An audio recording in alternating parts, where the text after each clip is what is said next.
Rachel Jarvis, a speech on rejection-sensitive dysphoria.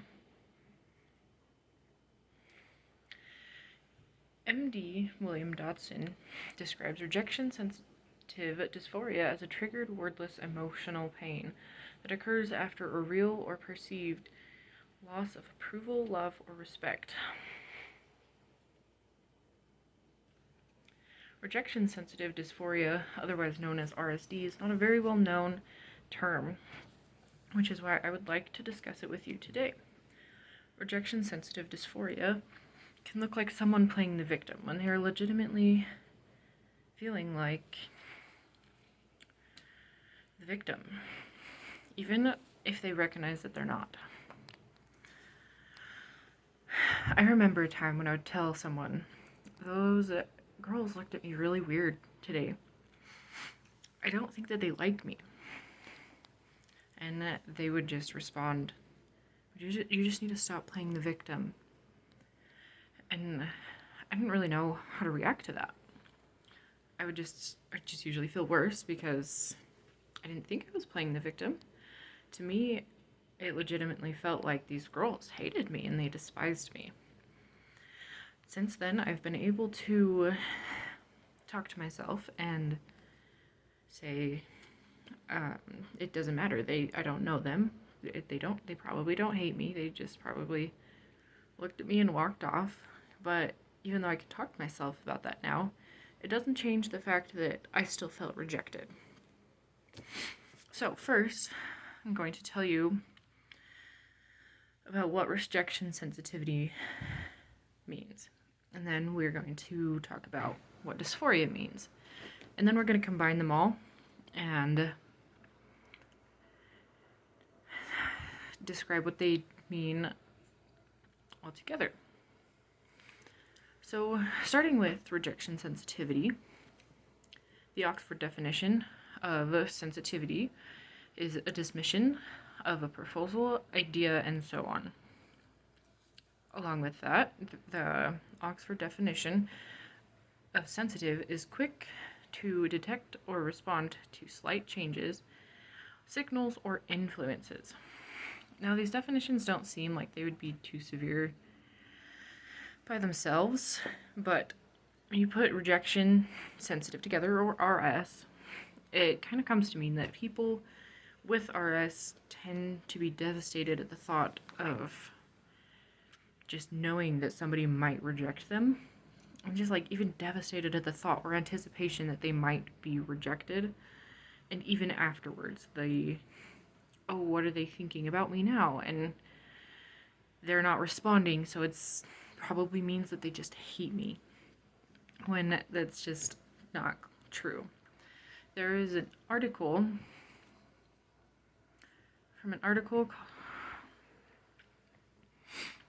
called Rejection Sensitivity on Social Cognition's 2018's website. It says, according to Downey and colleagues, the core of RS is defensive, anxiety or anger, expectations of rejection that are only triggered in situations that allow for the possibility of rejection of valued others. So imagine being told by somebody that you love that they're just like, I don't want you around anymore. And imagine that pain. It's somebody that you trust, somebody that you never see this coming from, and that kind of pain would be normal for anybody. Imagine that pain from somebody who's just like, I don't want to be around you anymore. From context clues, you would be able to deduce that they're kidding. With RS, it's harder.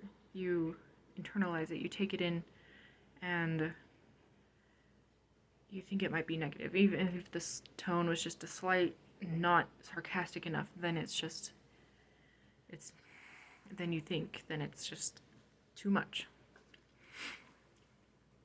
That's where dysphoria comes in. So secondly, we're going to talk about dysphoria. The Oxford definition of dysphoria is a state of unease or generalized dissatisfaction with life. The 19th century Greek word dysphoria or dysphorious means hard to bear. So a better way that we can understand dysphoria is to flip it around and think of the word euphoric. When you think of euphoric, you think of, wow, this is amazing, I've never felt better in my life. So take that into account. Dysphoria, flip it 180. You have an almost hell state of life and feelings and devastation and unhappiness, and it doesn't make a lot of sense to a lot of people because you don't feel dysphoric as much as you like to think that you feel euphoric. And in a website called Very Well Mind, updated April 24th, 2021, on the question, what is dysphoria? Dysphoria is a profound sense of unease or dissatisfaction. The article also says people with dysphoria reported more negative thoughts or unrealistic or implausible outcomes. I think it's safe to say that dysphoria is overall not a pleasant thing. When we go ahead and let's put these three words together for rejection sensitive dysphoria.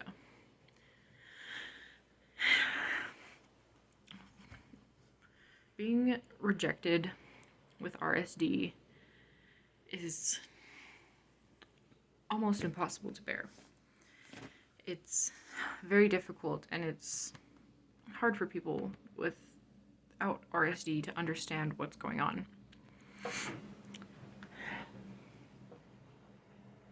We have there's a little signs that you can see. It's super easy for people with RSD to get embarrassed. Another one is having emotional outbursts, having very low self-esteem, feeling anxious in social situations, withdrawing from people and friends, and one that we don't think about is thinking about hurting themselves. This comes from the embarrassment.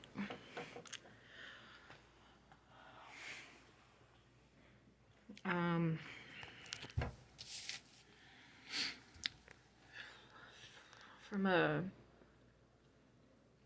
website called goodtherapy.org, posted its own article on RSD in November of 2019, and it says, with RSD, rejection or critique can be overwhelming enough to lead to outbursts of rage or panic, feelings of despair and hopelessness, beliefs that one has failed or disappointed their loved ones, feelings of shame and humiliation. And people with ADHD, we experience this with the extremes, and it's difficult, and we want people to understand. And not everybody with ADHD is going to have RSD, but it's very, very likely. And early on, it's really easy to explain it away as just being overreactive. You just need to calm down. Nobody's judging you. You're just playing the victim. So RSD can also just develop from an early on age because of childhood experiences with rejection and just losing, and you see it as being a bad team player or anything like that.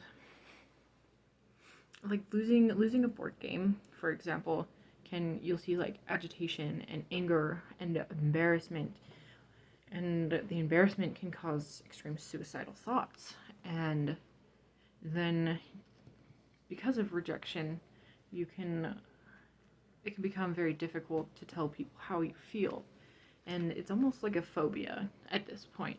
You just can't tell them.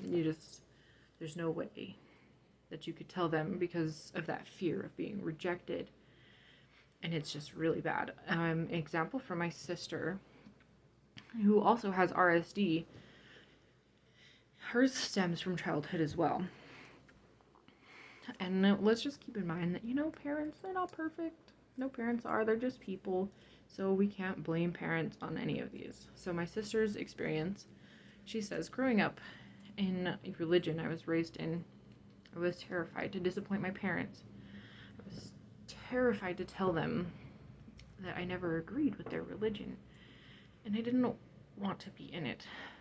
And so now every time I need to tell someone no, I feel extremely awful, even though it's better for me to say no and to stand up for what I believe and need.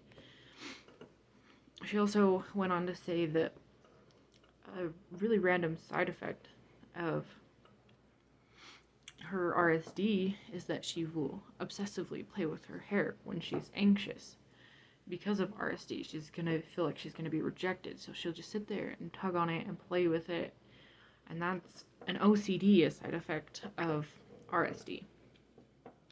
So to wrap it up, we just talked about RSD and what rejection sensitivity means and what dysphoria means and how they work together to create this unbearable rejection state.